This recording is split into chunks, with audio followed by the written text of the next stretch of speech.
Story అలా ఉంది నిజంగా, డెప్త్ చాలా ఉంది, ట్రైలర్ చాలా డెప్త్ ఉంది నిజంగా. అంటే కొన్ని నాకు వర్డ్స్ మాట్లాడడానికి రాత్రి ఆగిపోయాను.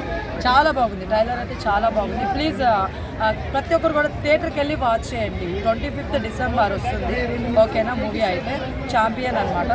Please visit. And sports pan India అంటున్నారు కదండి, కానీ అసలు పాన్ ఇండియా ఇవన్నీ ఎప్పుడు వచ్చాయండి? ఈ మధ్య వచ్చినాయి. మన తెలుగులో కొడితే చాలండి, మన తెలుగు అభిమానం ఎప్పటికీ రియల్గా ఉంటుందని నా ఫీలింగ్.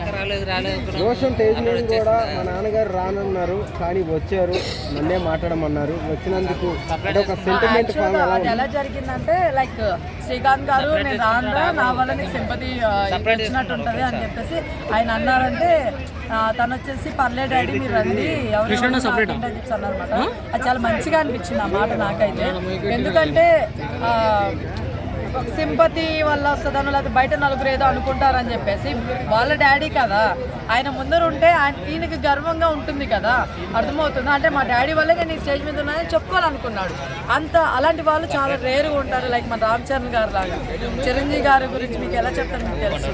అండ్ మన నాగ చైతన్య గారు అవ్వచ్చు, అఖిల్ గారు అవ్వచ్చు, ఇంకా కొంతమంది హీరోలు. నాగార్జున గారు కూడా మొన్న ఒక స్కూల్ ఈవెంట్కి వెళ్ళి అంటే నాగార్జున అంటే ఆటగాడు, ఇవన్నీ కూడా వర్డ్స్ అని పిలుస్తున్నారని వాళ్ళు ఒక మైక్ తీసుకొని నాగార్జున గారు మాట్లాడటం జరిగింది.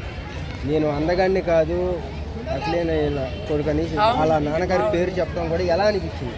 చాలా హ్యాపీగా అనిపిస్తుంది.